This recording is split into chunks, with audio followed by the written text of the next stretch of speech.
Ladies and gentlemen, please welcome our next panel, Taming the Wild Wild Web, with former governor of Massachusetts and co-chair of the Future of Tech Commission, Deval Patrick, Senator Amy Klobuchar of Minnesota, and moderated by Kara Swisher of the New York Times. Have a seat. Hi, everybody. We're so excited to talk about this. I do have an announcement. Elon Musk bought the entire internet, so we don't have to worry about any of this. And I can promise it's not going to be that bad. And we will all have an edit button. Anyway, let's get started. Just this morning, we're going to talk about, it's interesting, this is a panel called Taming the Wild Wild West, Wild Wild Web. You and I have been talking about this a lot, Senator Klobuchar, and in fact, at Christmas, she sent me a card saying, "This is the year, Kara." I don't believe she put this on my Christmas card. "We're going to pass this legislation." And I was like, "No, you're not." But thank you for the Christmas promise. Thank you for the enthusiasm. Yes, nice. I know. I give her a hard time all the time because I've been waiting, having covered the internet for so long, for some legislation, any regulation. And I'm not a particular proponent of regulation, but no regulation on our most important and valuable industry is problematic in this country. So today you got is it today or yesterday you got a support by the Washington Post of your bill it's the first bill that's gotten out of committee since the dawn of the internet age. I think that's what you said to me. So explain what's happening right now. Sure. Well, first I want to thank you. I want to thank Deval, who's an incredible leader. And it's so great to be back at University of Chicago, where I went to law school. Yay! And had a lot of fun, even though some people didn't think it was a fun place to go. I had a great time. And seeing so many friends, Frances Haugen, hero over there. I'm very pleased to be back. You should also know that I could be with our newest Supreme Court Justice today, celebrating at the White House. We're so excited for her. But as I told the White House, I've already moved on to my next challenge, which is this. And the reason that we are seeing a change and that we are finally seeing momentum on tech competition legislation and privacy legislation and legislation to protect kids is simply because this era of just trust us from the big tech companies has come to an end. And there's a lot of reasons that has happened. Some is Frances shedding the light on these privacy violations and what's happening to kids and the content that they are exposed to. Some of it is action that we're seeing in other countries where Australia stood up and said we want journalists to be able to be paid for their content, or the European Union is standing up to say that we no longer want to see these gatekeepers discriminating against their competitors, or what we're seeing in our own country right now. And so what our legislation does, and believe me, I had a much broader concept because I think in general there's too much consolidation in our country. Our country was founded on this simple idea that we like entrepreneurship and capitalism, that we like freedom of expression. And when you see more and more consolidation, that makes it harder to get that kind of competition that we've always embraced in this country as how we move forward. But what we've done here is taken one piece of this, which I think is a good start and really one of the big basic problems. And that is that when you have gatekeepers, like say a Google, with 90% market share, I kid you not, okay, that's where we are right now, and the Justice Department can deal with whether or not that's fair or not. But if you have that situation, you shouldn't also be allowing companies that are dominant gatekeepers to put their products, self-preference their products that they also own. We're not saying get rid of Google Maps. We're not saying get rid of any of your Amazon basics. We're just saying you cannot put these over other competitive products when you advertise or how they're placed on the platform. Secondly, you can't rip off people's data that you have access to. That is just a ridiculous situation uncovered by reporting by many outlets, including the Wall Street Journal. And my favorite one was a 4-employee company in Brooklyn, a luggage organizer company, where they had actually put their plans out there, and Amazon got it, and they copied it and put it on Amazon Basic. Not really a fair and equal playing field there.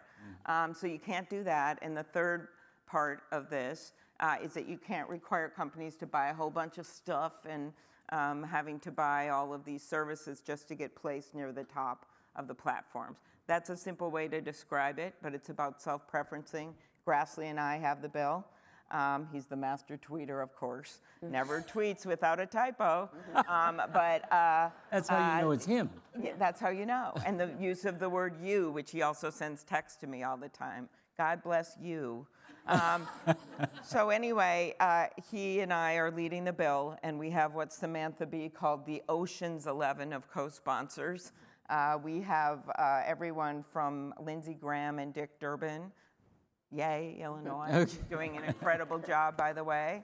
To Cory Booker and Mazie Hirono, to Josh Hawley, Cynthia Lummis, Steve Daines, Senator Blumenthal. The list goes on. All right, so you have this bill, and it's gotten out of committee, which 16 to 6, not that I'm which counting. is an astonishing thing that it's taken, I don't know, 25 years since the internet started to get any legislation just out of committee.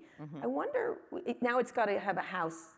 There are still ways to not pass it, correct? Yeah, but the House has been, and I should have, it's Cicilline and Ken Buck, bipartisan pair, led this 18 months of investigation into the gatekeepers and did an incredible job. And they have passed their own bills. One of them is similar to this, and we're working as a team. When you're up against 2,700 tech lobbyists, I promise that's how many there are, who spent $70 million against your bill last year, you really can't afford to have jealousies or divides between the houses. So we've been working on this and strategizing together the entire time. So what do you think the chances of it passing are? What is the biggest obstacle? Because we do have this midterm election coming in November. If the House changes power, Kevin McCarthy, who's from California, supported by the tech industry, what happens then?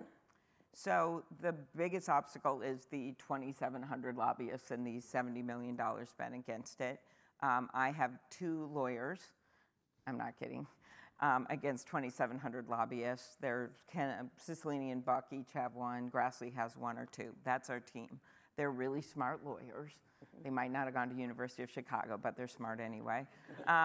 So, there's that. But we have the Justice Department now has endorsed the bill. So that means the entire legal team, which is big, at the Justice Department can give advice to senators and the like. And we've obviously worked on this now for years. So I say we have the wherewithal to do this and to make the changes that will still keep the bill strong. But I think getting our colleagues to realize you just can't keep hearing from your constituents about all these problems and do nothing. It's so easy to do nothing when things are complicated. In Washington, we like to do things that are sudden, that are problems like hurricanes or floods or financial crises. We're right on it. If it's things that are really stupid but immediate, we also like those, right? Like, oh, this was a mean tweet, how are we going to reply? But when it is long-term, complex, hard things, that is the hardest thing to accomplish, and this is that. So if you don't pass it by the midterm elections, I'm guessing it don't get passed, correct? Oh, I wouldn't bet on that, but I think we are going to pass it by the midterm elections. Because both Speaker Pelosi and Majority Leader Schumer has given their support, and they've also promised us floor time for it. There are many Republicans that are supporting this. The key is to keep it on the focus because, of course, people have different things they want to do with the bill. And at the same time, as I look over there at Francis, simultaneously working on federal privacy legislation, which Deval knows a lot about, and also on kids' privacy legislation. So I'm feeling more momentum than I have for years. I'm able to say I met with Margaret Vestager yesterday from the European Union. They're proceeding on their uniquely European way to do this, which is more of a regulatory scheme.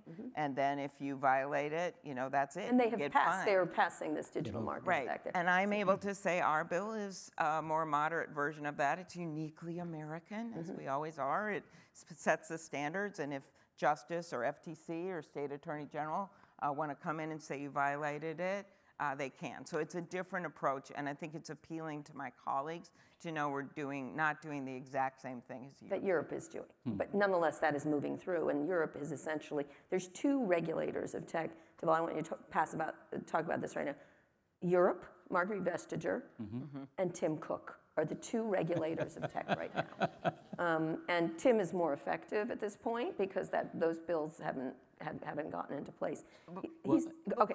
I mean, I'll just say it is moving. They have an agreement in Europe. Yes, they got all that. other countries, they Yeah. have. Yes. It is coming up for a vote in the next few months. I mean, it is happening in Europe. It's happening in Europe. And That's it'll take effect in 2024, And will and they be already have a privacy And it bill. will be the de facto. And the world hasn't fallen apart. I will. Right. So this idea that I'm going to move to Tim Cook. Tim Cook passed this privacy, these opt-in consent things, and affected Facebook rather severely. For now, they'll figure a way around it because they're sneaky people. But talk a little bit. You're leading a commission called the Future of Tech. Yes. No insult to you, but I have been to so many commissions on the future of tech. And very little happens, it seems like that. So talk a little bit about like broadband was one of your issues. I think I was in a broadband meeting with Newt Gingrich 20 years ago talking about these. I might have been in I that same traveled the meeting. country with Newt Gingrich. Yeah. Yeah. He used to be funny. Yeah. And Steve Case talking about these issues. So talk a little bit what you're doing and where's I'm sorry to be so irritated, but after a while, I'm not really sorry to be irritated. I know. But talk about what you're trying to do with the Biden administration, with Tom So, Steyer and then I want former- to start also, Carol, with notwithstanding the snark in the question. Thank you. Thanking you for convening us. Thanks to the organizers and David Axelrod for inviting me, and thank you, Senator, for your incredible leadership. It's always been a source of inspiration for me, as I think you know. So this commission is something that we were talking about with folks who are now in the White House back in the summer last year. And then when the president and his team came in, they asked, as did folks from the FCC, if we could convene a bipartisan commission and just do, frankly, a lot of work that was already underway outside of government, seeing if we could come up with some consensus solutions. And together with Margaret Spellings, who's the former Secretary of Education in the Bush II, and Jim Steyer, who's the founder and CEO of Common Sense Media, we did a dozen or so town hall meetings all around the country, most of them virtual, around the country, as well as overseas. We talked to a bunch of people in this room as well and took their input. And then we came up with a report with some, I think, very actionable recommendations, some of which were already underway. And I think the way I see the really, really important legislation that the senator has been working on and advancing is as a complement to some of the work that Senator Blumenthal and Blackburn, I think, are his. On the App Store bill. Exactly, and then the privacy work that Senators Markey and who's his. Well, Blumenthal and Blackbird have one, and then Cantwell and Wicker. Okay. And so and our real focus was the way in which I shouldn't say our only focus, but I think the thing that really moved me was the way in which disinformation has deepened divides. It's really what everybody's been talking about for the last couple of days, and many of you have been working on for a long, long time. I went to a conference in the summer of 2017. A group of former secretaries of state, national security advisors, that level of folks, and a couple of outsiders who still had their security clearance, and we got then the briefing on what we all now know about the extent of foreign involvement in the 2020 elections and just how it worked. And as a non-techie, I was fascinated with just how it happens. And I've been trying to understand that since, and frankly, the fact that we are divided is pretty troubling, but that it was so easy to divide us is part of what has bothered me so. So because it's not like the body politic was intact. It already had wounds. But what social media enables is the kind of picking at that scab until it's, folks knew just where those wounds were and how to exploit them. So when we just a long way around to your question about the privacy part of this, and then I want to come back to the politics, Senator, because if this is on the other long list of things that the people want that don't happen, somebody has got to explain that to me. Yeah. But what has bothered me so much is that we're so stuck, and I understand why, on the content part, and I understand why that's hard. But the other part of it is that, whose data is it? What enables the micro-targeting? And how come we don't have more control over that and the ability to turn that dial on or off? And frankly, to know, and this is the transparency point, about how that data is harvested and how it's So that's where you're used. Focusing with this idea of that. One of the things that I think is really interesting is the noise around the First Amendment, free speech, everything else drowns out really the real problem, which is power. Yep. And this is something you've written about in your giant antitrust bill, a book, excuse me. She wrote a huge book that you should get. It'll take you a very long time to read. Well, I enjoyed it because, Mayor Pete and I had a bit of a rivalry on the debate stage. Yeah. And so Pete came out with a book called Trust right after the election. And then, not to be outdone, 6 months later, I came out with Antitrust. Right. Yes. In any case, nice joke. So when you're talking about this, you're talking about power. And we tend to get sucked up into discussions about things that are immediately problematic for people to agree on. To me, that's the whole point, is to get us to argue about the First Amendment and free speech, and not about concentration of power and the ability to manipulate people's information in order to do this. Now, listen, we've had conspiracy theories. I finally just finished, speaking of long books, the Hamilton book after 4 years of reading it. And finally, I got to the last page. It didn't end well for Hamilton. But it was the same thing then with pamphleteers, with misinformation, James Callender, all these things that were happening. So I'd love for each of you to talk about this idea of why do we tend to get wrapped up in the axle of disinformation, and which is essentially propaganda, and not where the problem is, which is about power. And this is what this bill deals with, which is gatekeepers, and allow it to become that discussion, because in that way it never gets to any resolution, because people are very emotional about the issue of free speech. Well, may I? Yeah, go ahead. I don't think, I take your point that we get bogged down or tied up in the axle, as you say, of the speech issue. I think that the question of power is central, but you have to get at it more than one way. Due respect to the senator.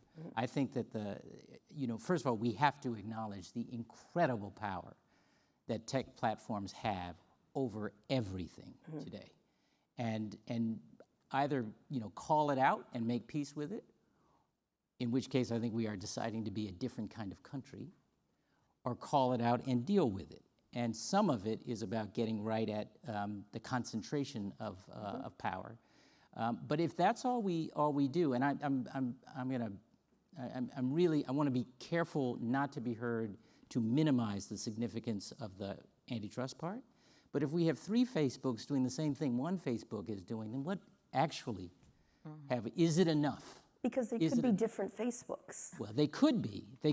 And Francis, I hope we'll talk about this later on. But I think the other thing is, I understand folks have talked about this earlier in the conference. Free speech is a constitutionally protected. It's not absolute, but it's a constitutionally protected right. There is no right to free reach, to limitless reach. There's no right, and we have gotten stuck on the speech and stopped when it comes to the reach.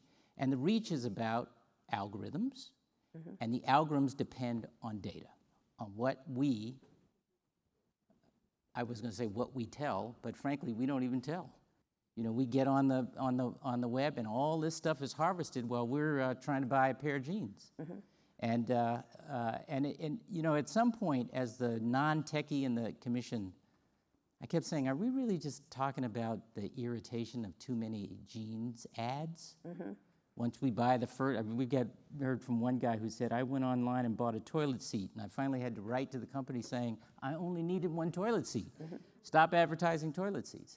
But when you understand that that data allows for the kind of targeting that completely distorts the reality, for example, for Spanish-speaking voters in southern Florida in the last election, that dials up the skepticism in black communities about the role of this or that initiative in government and its value to it. Look at what's happened with the pandemic. Well, Never look, in my wildest in the dreams. pandemic, yes, absolutely. Yeah. When you think about this power that's concentrated, it really is about that, correct? So let me give you a few solutions. Antitrust is not the only solution, but I want you to think of it in one way as it relates to privacy. We will never know what Instagram or WhatsApp or some of these other companies, which were competitors of Facebook, could have done when it comes to the bells and whistles of security or privacy, because the free market isn't giving a chance because Facebook was buying everything. That's right. In Zuckerberg's own words in an email that was discovered by the House committees, I'd rather buy than compete. That's an exact quote. The other one I'll paraphrase because I don't have it exactly memorized, but the other quote was, these brands may be nascent to us, these brands may be nascent, but they could be disruptive to us. Disruption is supposed to be good in tech, right? You're supposed to have competition. So there is some market answers, since I'm at the University of Chicago, to some of this, which is to allow for more competition. The second piece is what Deval was getting at, which is this idea that yes, you can have free speech, yes, but at some point, if you have the power that Kara's talking about, and you're making money off that power, in the case of Facebook, $55 per users in North America in the first quarter of last year, well, much higher than other places that have more rules in place, then that you have to look at that as a factor. So the way I've described it to people that are not as into tech, if you yell fire in a crowded theater, right, that's not protected speech. And if the theater hasn't done stuff with exits and hasn't, well, they can be sued, okay? But let's say they did. But what if it's worse than that? What if the theater actually has speakers in all their multiplexes and chooses to take the person yelling fire and broadcast it in every single other theater? That's a whole different level of liability.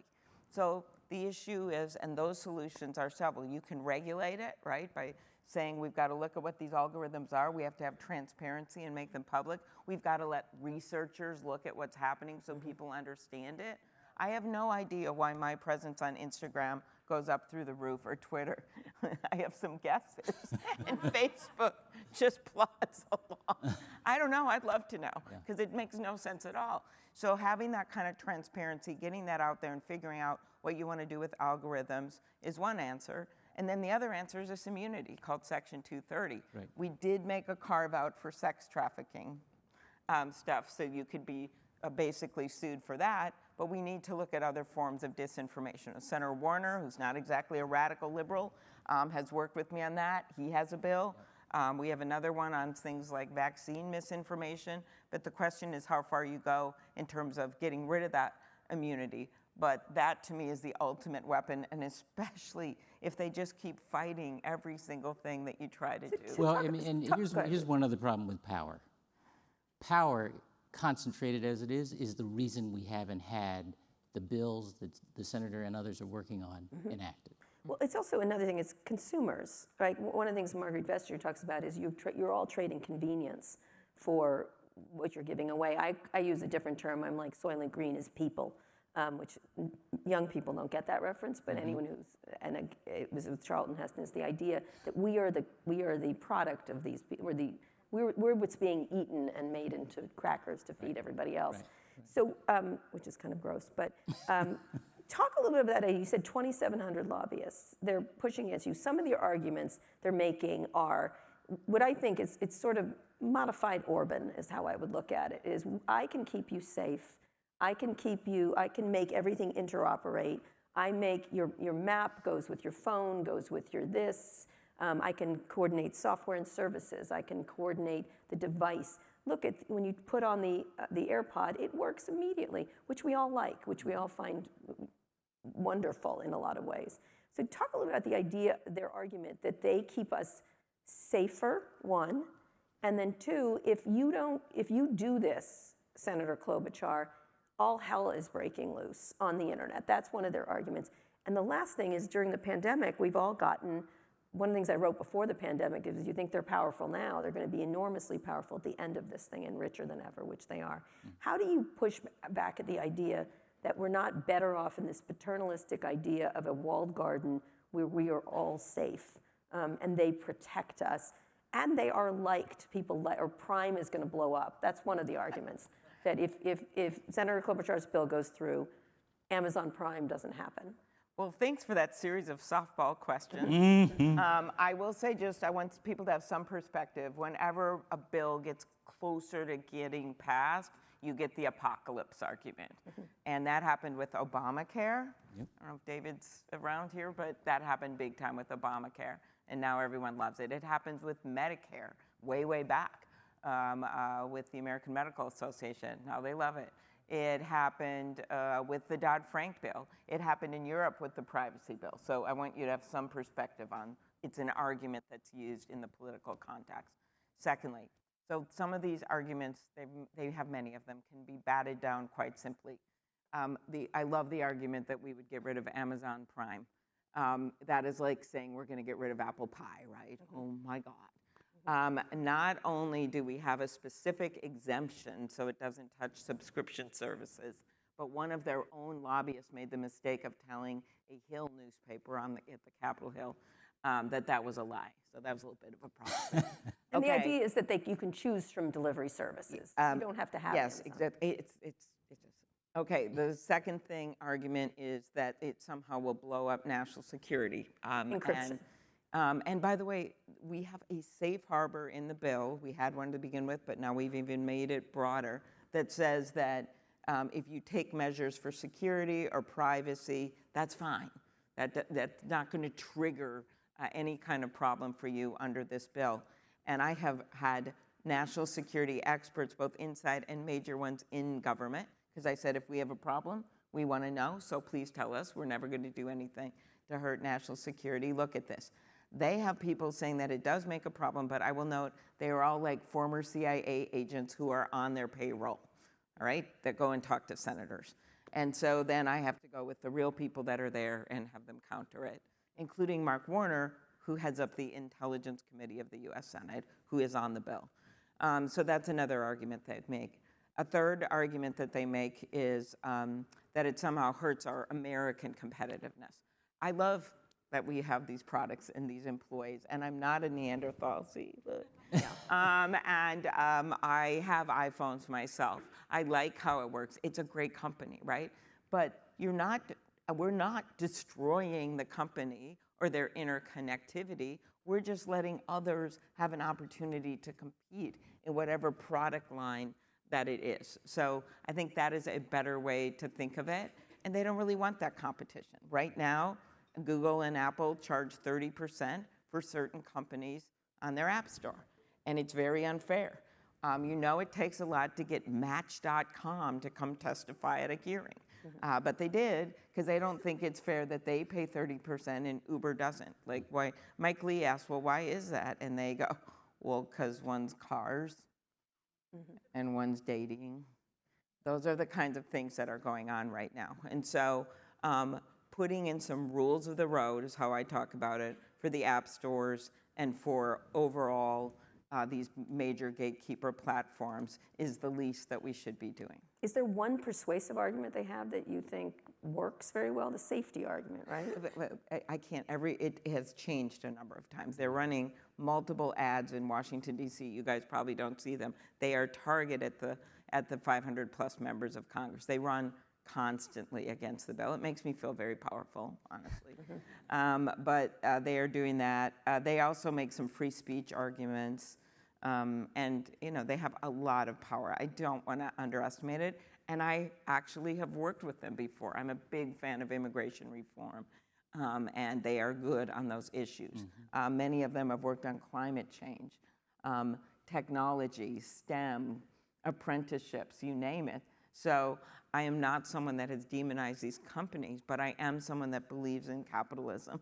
I am someone that believes that America, one of the reasons we have this incredible economy is that we rejuvenate it, and that going back in time to the founding fathers, they came over looking for political freedom, yes, religious freedom, remember the Pilgrims, but also economic freedom. They didn't want to buy all their tea from one tea company. They don't want to have to be beholden to all these monopolies.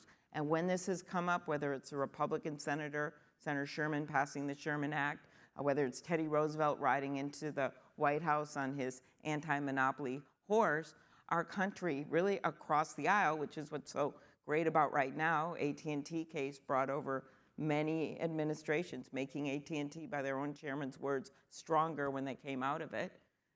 It has been something that's been bipartisan. So I find it interesting that under Macon Delrahim and Chairman Simon of the FTC during the Trump administration, they started these suits. And they're being continued by the Biden administration, Justice Department, and FTC. So this is something that has actually crossed party lines in terms of people realizing it's a problem when you have moms that can't control what their kids are watching or seeing on the internet. And my last story I'll tell, one mom told me it was like water's coming out of a sink, and she's got 3 kids, and she can't control any of it, and she just feels like she's mopping it up, and it keeps coming out of the spout, and she can't control it. That's how people are feeling. You can throw right your now. phone in the sink. But Kara, may I just on this point about the consumer mood has shifted too. Once upon a time, those arguments that big tech made about convenience, I think it was a decade ago, 70% of Americans said they were willing to share or give up their personal privacy in the interest of that convenience. That's completely flipped now. It's in the 90% range, and I mean among everybody, Democrats, independents, Republicans. People understand, and parents understand, to the senator's last point, understand how vulnerable we all are, how much destruction happens because of the wild, wild web. And we don't it doesn't have to be wild. We don't have to sacrifice innovation in order to have more moderation in that marketplace. So talk a little bit about government power, though. I just interviewed Lena Khan, who's one of the first long interviews she gave about it. And one of the things that I came away with is we're too small, the U.S. government, to deal with these companies. And it was really, whether it's money to have lawyers, whether it's persuasion with the populace who likes these things and are dependent, because you've got an industry that is not just popular and convenient, it's necessary and it's addictive at all the different things. It's unavoidable in some ways, and people love it, kind of love it in the way you would, I often say my best relationship is with my iPhone, which I shouldn't say, that's mean to my family. But when you think about the idea of government not being popular, now there's a lot of states where you formerly was governor, Maura Healey's trying to sue. States attorneys general are trying to sue. Everyone's trying to get at this a different way. Is our government too weak to control these companies? The top 10 richest companies in the world are tech companies. The top 10 richest people in the world are tech people, except for Saudi Aramco, I think, the list I just saw. How is government capable of pushing back this? Oil was one thing. Is it capable of pushing back this power at all? Yes, but Yes. it's rusty. Yeah. I'll give you the numbers. Antitrust Division, 453 lawyers in 1980, 330 by 2017. And think of how much more consolidation we're seeing and how more complex these cases are. FTC, 1,719 employees in 1980, 1,100 in 2018. And so one of the things that there is bipartisan agreement on is beefing up these agencies. And you can actually do it by how you change merger fees, so it's not on the taxpayers' backs. And the other crazy thing is these agencies bring in money when they bring these suits. But this and bring bill these did not actions. pass, right? It was part of it. No, it has passed the Senate. It's Klobuchar Grassley, and it brings in over $100 million for them. It passed the Senate. It is going to pass in part of that semiconductor bill. That's where it's sitting in a safe place. And so I will do an interview where I will admit I was wrong with you on your podcast if it doesn't pass by 4th of July. Okay. All right. So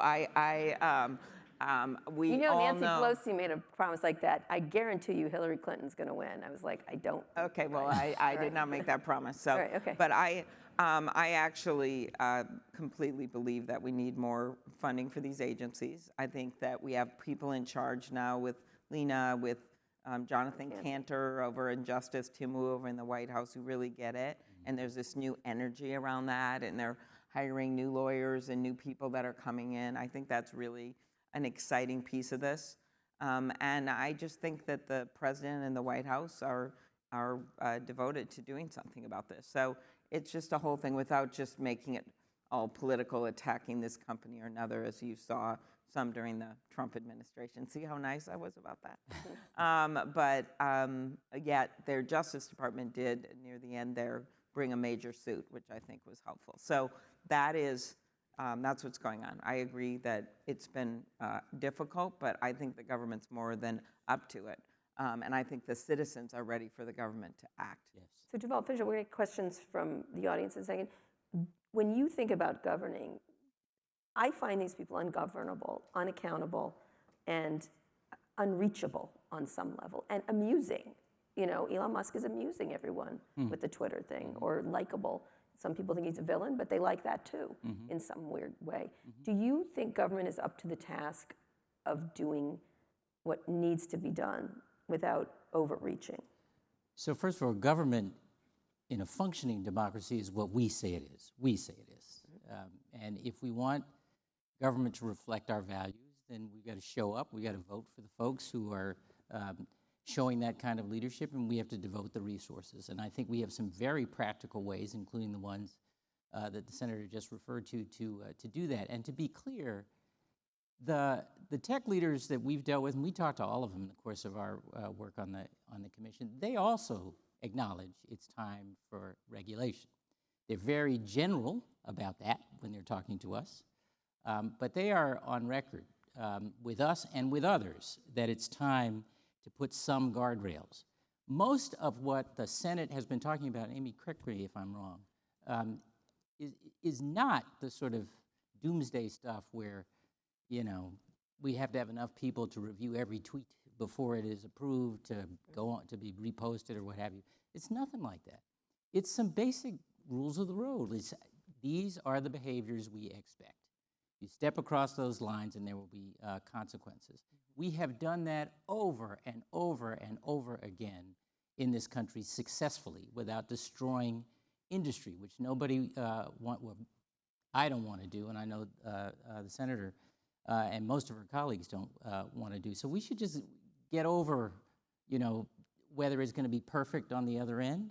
We did healthcare reform in Massachusetts before there was an Obamacare. 98.5% of our residents are insured. We didn't get it wrong get it all right with the first bill. We had this coalition that stuck together. We kept going back and refining. We got at costs and so on, and we passed other bills. And that will happen here too. Exactly. One other thing is the court decisions, which you know about. We're Yeah. not going to go in deep here, but over the years have sort of really clawed away at the Clayton Act and at the Sherman Act, and really taken it away from their original meaning toward the, since we're in Chicago again, the Bork theories of the world. And so I think that also has played a role in making Protecting it them. very necessary to fine-tune these laws. And I say fine-tune because over time in America, we have never gone this long without making a change to the antitrust laws to meet the time. it 100? So that's contributing How many to years? some of this as 100? well. I don't know how long it's Yeah. been, but There's a thing that happens. I'm just counting how many days before I pass this.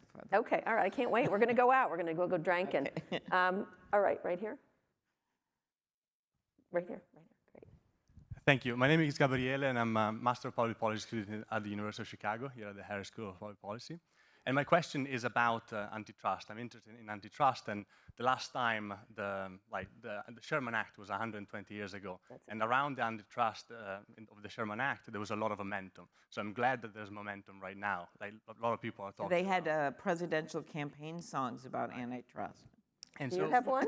No, You'd no, like to no, sing? Okay. Woodrow Wilson had one. All right. when we talk about antitrust, a lot of the cases are about quantity, price, and quality. And price is stuck at 0 for social media. Quantity, there's a lot of it, but quality is very hard to measure. So my question is, like, how do you measure quality in social media? No?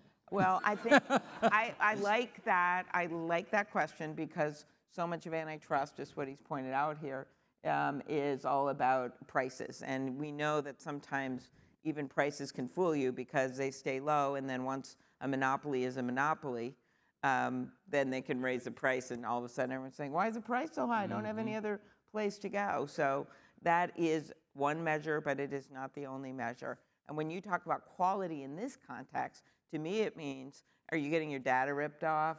Are things staying private? Are you being, what kind of content are you getting? Are you getting Is it accurate safe for children, for example? information? Yeah, right. Are you getting accurate information? And how do you evaluate that? And the focus of this conference is, of course, disinformation. And I hope some of my solutions here are private sector solutions, but there's also a lot of education that goes on. I spent a lot of time in the Baltics, actually, with Senator McCain at one point, right after Donald Trump got elected.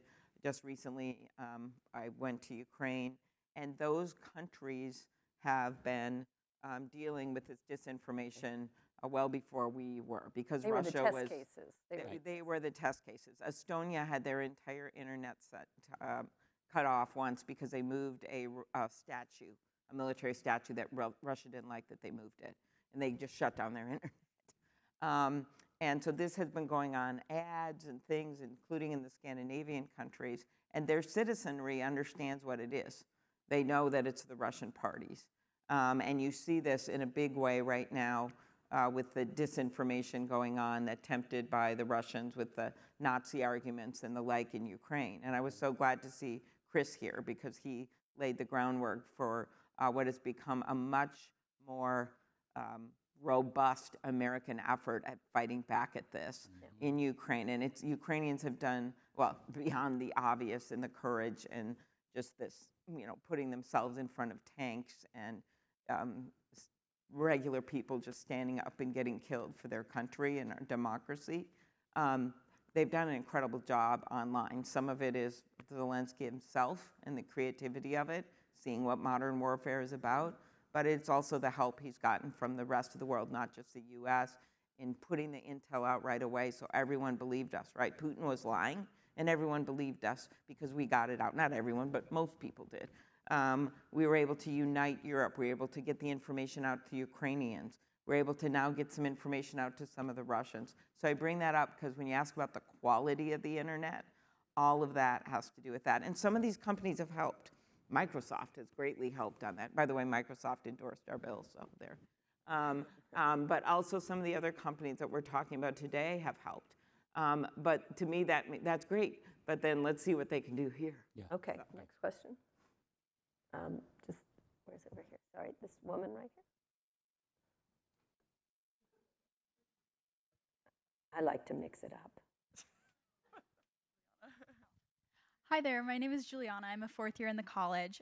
So in the previous panel, we talked a little bit about political violence. And as I'm sure you all know, algorithms make it so that we see kind of more of what we like.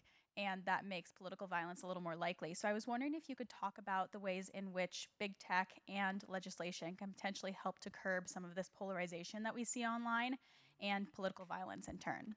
Guess that's a big question. Yes, it is a big. I mean, enragement equals engagement, if you could keep that in mind.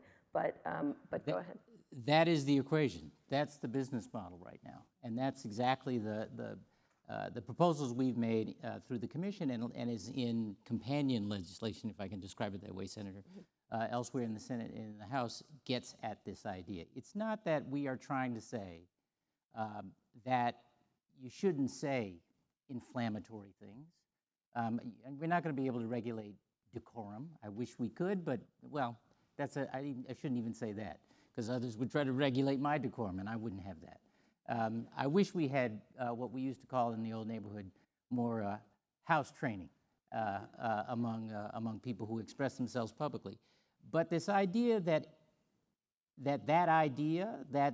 inflammatory language, that bad behavior gets blown out to everybody. And by the way, if you say something moderating, that does not get the same treatment. Well, as he and I know, because we say more moderate. Exactly. But it's not purely a selfish thing, but the algorithm favors and looks for outrage and pushes that out. And it doesn't just push it out to everybody, it pushes it out to a profile created by the aggregation of a whole bunch of our personal data. Most of us didn't even realize we're in that bucket for evaluation. So we can get at that by giving the people control of our privacy, and why shouldn't we? I would make a suggestion for you. If you said it and did an air fryer video at the same time, you might get a lot more engagement. Also look for the Honest Ads Act. That was something I did with McCain and Mark Warner. Now Lindsay is on it. At the beginning, the social media companies pushed back at that so hard that all that said was you had to have a disclosure and disclaimer paid for by on the ads, and they pushed back at that. They later said they were for it, but by then the damage was done, honestly, and we still haven't passed that. And an awful lot of damage, too. Okay. Ads on their platforms. Right. Well, one last question, right back there.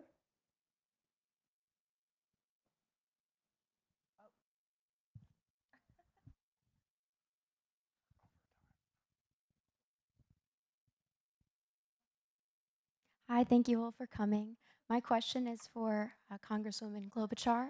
No, Senator. It's okay. Senator. No, that's good. So my apologies.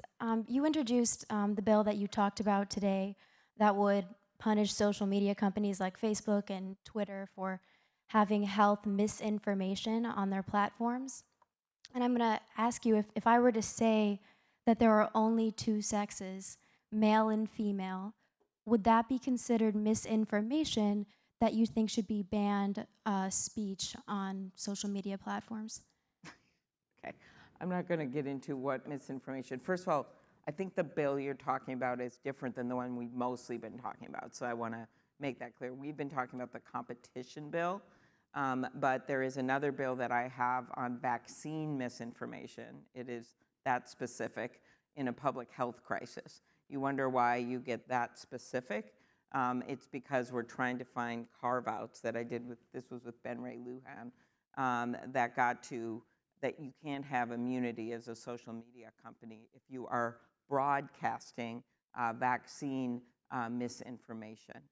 There is another bill that Mark Warner did that is about just misinformation in general and hate speech and those kinds of things. And I think one of the things Deval is getting at is that a lot of times the content fight, and Kara was getting at this, starts to dominate the world here. And one of the things that I have been so actually heartened by with some of my Republican co-sponsors on this bill, who have different views than me on some of the internet content issues, have united on that this is a good place to start in terms of, and not try to make it into some of these disputes about the internet. And so that's why we are focused on competition policy right now. Okay, I'm going to ask one last quick question, so we got to go. Is if you could pick one thing that would be the most important thing to pass, that you could do this yourself, you are king or queen of the internet.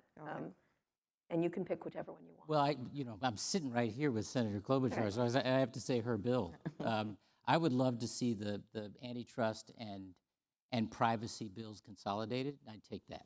Mm-hmm. Okay, what about you? Well, that's a good idea. I mean, I practically, I'm a pragmatic progressive, so of course I want to pass my bill, but I think if we could add a few things to it, whether privacy is most likely in the Senate on a separate track, but the newspaper bill. My dad, we lost my dad this year at age 93. He was a reporter his whole life. I'm devoted to the idea of the First Amendment. We've been losing local news, small news, left and right, all over this country.